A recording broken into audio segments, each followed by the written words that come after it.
Haleluya. Mari sudah ada 22 partisipan yang join.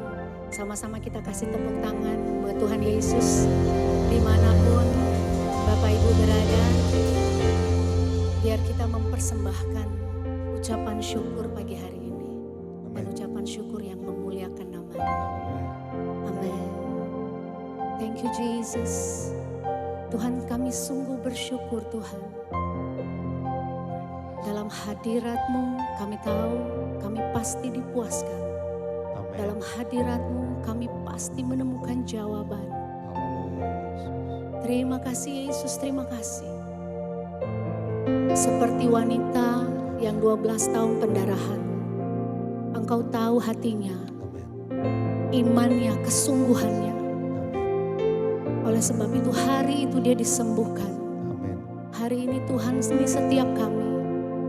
Setiap wanita-wanita Tuhan, mungkin suami-suami, anak-anak, kami yang sungguh-sungguh datang di hadapan-Mu dengan iman, kami percaya hari ini kami menerima jawaban.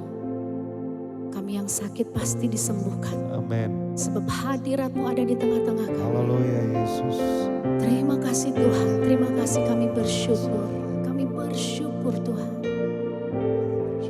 Haleluya, haleluya. Thank you Jesus, thank you Lord. Mari sama-sama katakan pujian ini. Yesus, Kau sungguh baik. Yesus, nama-Mu indah. Yesus, ku cinta Kau selalu, ku tinggikan, ku agungkan selamanya.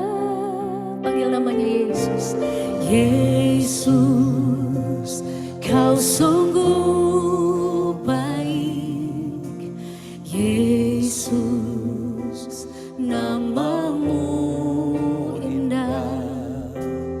Yesus, ku cinta Kau selalu, ku tinggikan, ku agungkan selamanya.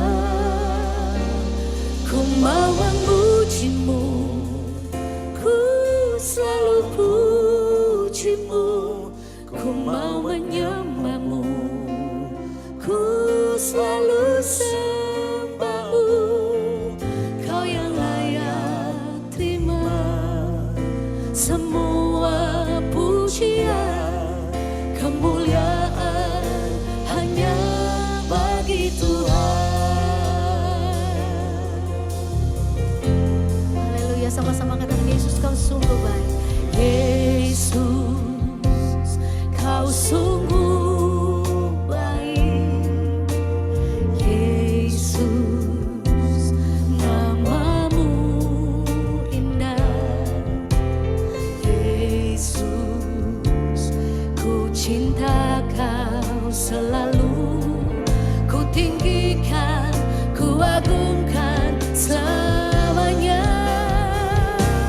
Ku mau memuji-Mu, ku selalu puji-Mu.